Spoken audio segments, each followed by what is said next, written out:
What if I told you that 95% of your life is being controlled by a force you don't even see? Not luck. Not destiny. But your subconscious mind. The hidden engine behind every decision, every reaction, every win, and every failure. Napoleon Hill called it the connecting link to infinite intelligence. But in today's world of constant noise, almost no one remembers how to use it. You've been taught to chase goals, to grind, to hustle, but never to understand the machine running the show. That's why some people work twice as hard and get half as far. It's not because they lack talent. It's because their subconscious is tuned to scarcity, not abundance. And until that program changes, nothing else will.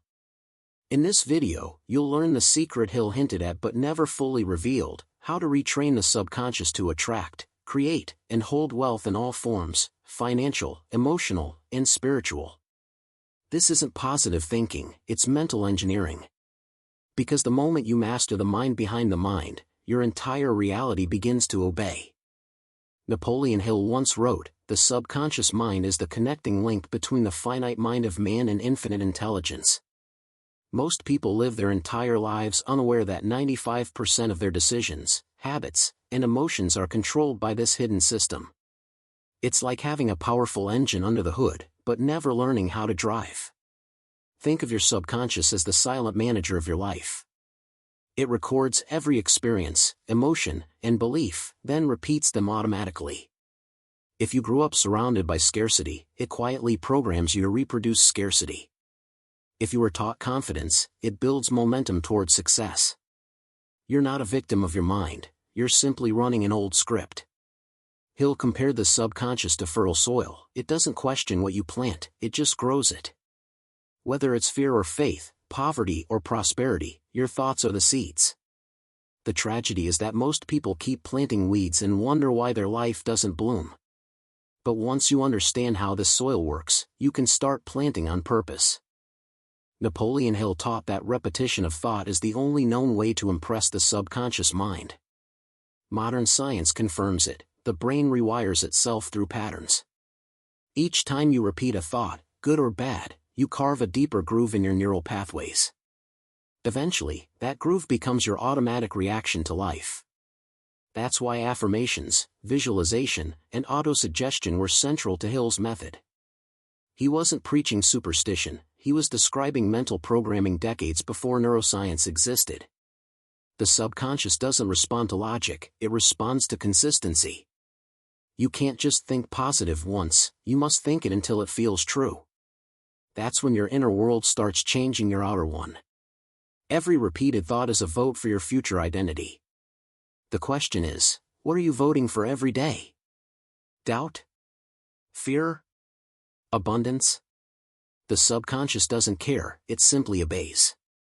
Hill said, "You are the master of your fate because you are the master of your thoughts." Once you take control of what you repeat, you take control of what you attract. And that leads us to the next secret: emotion, the true language of the subconscious. Hill understood something most people still ignore today: the subconscious doesn't understand words, it understands emotion. You can repeat affirmations all day, but if they're empty of feeling, they're just noise.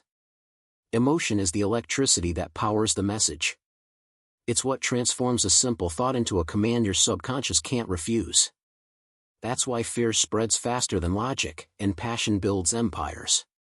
Every strong emotion, anger, love, excitement, determination, imprints your mind like fire etching on metal. The subconscious doesn't distinguish between negative or positive, it only amplifies what's charged. That's why Hill urged people to mix their goals with burning desire. Without that emotional spark, even the best plan dies cold. If repetition is the steering wheel, emotion is the fuel. Combine the two and your subconscious becomes unstoppable. Think of it as training a wild horse. It doesn't listen to words, but to energy and intention. Once you learn to ride that emotional current instead of fighting it, you'll realize that your subconscious isn't against you. It's simply waiting for you to lead. Napoleon Hill called faith the eternal elixir which gives life, power, and action to the impulse of thought. To him, faith wasn't religious, it was psychological alchemy. It's what turns invisible ideas into tangible reality. Every invention, every fortune, every movement in history began with someone who believed in something that didn't yet exist. Faith is not blind optimism. It's disciplined confidence, the decision to see possibility when evidence still says no. Hill taught that belief has a frequency. It's like tuning a radio. The stronger your signal, the more clearly your subconscious transmits your intentions into the world. When you truly believe, your thoughts gain structure, your emotions gain focus, and your actions gain speed. Doubt, on the other hand, is faith reversed. It feeds the subconscious with hesitation, creating a cycle of missed chances and half-lived dreams. The mind can't serve two masters, belief and fear can't coexist. That's why Hill said, faith and fear make poor roommates. The moment you choose faith, your subconscious begins building bridges where you once saw walls. And that leads us directly to the next key, autosuggestion, the method Hill called mind programming with purpose. Napoleon Hill believed autosuggestion was the single most powerful tool for reshaping destiny. It's the act of intentionally feeding your subconscious new instructions, through words, images, and repetition. Most people practice autosuggestion unconsciously, by repeating their fears. I'm broke. I'm tired. I can't. And the subconscious, obedient as always, simply agrees, yes, you are. True autosuggestion is mental training. It's not wishful thinking, it's mental engineering. Hill compared it to writing new software for the mind. When you affirm, I am focused, disciplined, and prosperous, you're not lying, you're giving your subconscious a new operating system to run. Over time, that command becomes reality, just like a seed eventually becomes a tree. The key, however, is emotion and consistency.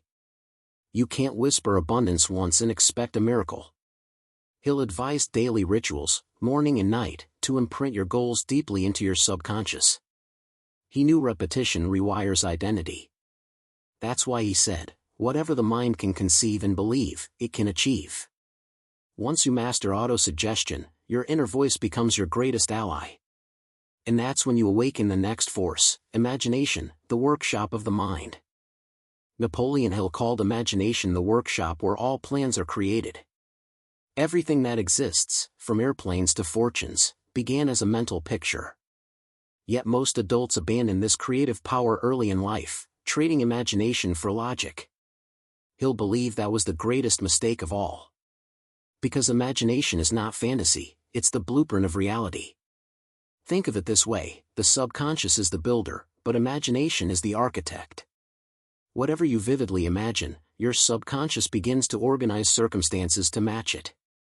That's why Hill urged people to visualize their goals as already achieved, to feel the emotion of success before it happens. It's not delusion, it's programming. The brain doesn't know the difference between imagined experience and real experience, it reacts the same way. Every empire, every movement, every innovation began in the theater of the mind. Hill wrote, first comes thought, then organization of that thought into ideas and plans, then transformation into reality. The problem is that most people imagine failure more vividly than success. They rehearse worry like a daily ritual. But once you flip that mental movie, life begins to follow the new script. And that leads us to the next step, decision, the bridge between dreaming and doing. Napoleon Hill discovered that indecision is one of the greatest enemies of success. He observed that every wealthy person he studied shared one habit: they decided quickly and changed their minds slowly. Most people do the opposite, they hesitate, overthink, and wait for perfect conditions that never come. But life rewards the decisive, not the hesitant. A decision is more than a choice, it's a declaration to the subconscious. When you decide firmly, you ignite a chain reaction. Your mind starts filtering opportunities aligned with that choice. Hill said, indecision crystallizes into doubt, and doubt crystallizes into fear. But the moment you decide, fear dissolves. Because the subconscious finally receives clarity, and clarity is power. Every success story begins with a single decision made in faith, not certainty. Think of it as jumping before the bridge appears. The universe, as Hill believed, meets boldness halfway. Decision is the spiritual handshake between thought and manifestation. Once you decide, the path begins to unfold. But the real test comes next, when challenges appear, and you must prove your commitment through persistence, the silent force behind every triumph. Napoleon Hill called persistence the sustained effort necessary to induce faith. Most people quit not because they fail, but because they grow tired of waiting for results they've already earned. The universe doesn't pay in advance, it pays upon proof. Every obstacle you face is simply the world asking, how badly do you want it? Persistence is not blind stubbornness. It's faith in motion. Hill noticed that the greatest winners, from Edison to Carnegie, didn't have more talent, they had more endurance. While others surrendered to temporary defeat, they kept going long enough for luck to mistake them for destiny. Persistence transforms failure into fertilizer. It turns time into your ally instead of your enemy. Every seed of success takes time to sprout. You can't dig it up every week to check if it's growing. Hill said, temporary defeat should only mean one thing, the certainty that there's something wrong with your plan, not with your purpose. The moment you refuse to quit, your subconscious aligns with your will, and everything conspires to reward your consistency. That's where thought finally becomes power, and belief becomes destiny. Now you know the truth Napoleon Hill tried to teach a century ago, your subconscious isn't just a part of you, it is you. It's the invisible author of your habits, your emotions, and your future. The richest people in the world aren't smarter than you, they've simply learned to partner with their subconscious instead of fighting it. So ask yourself, what program have you been running? Are you repeating old fears, or are you installing new beliefs? Because your mind is always working, the only question is, for whom? Hill said, whatever you plant in the subconscious and nourish with emotion will one day become your reality. So, what will you plant today? Doubt or destiny? If this message woke something inside you, don't let it fade. Start reprogramming your thoughts. Watch this video again, take notes, and act. And before you go, subscribe and turn on the notifications so you don't miss the next lesson.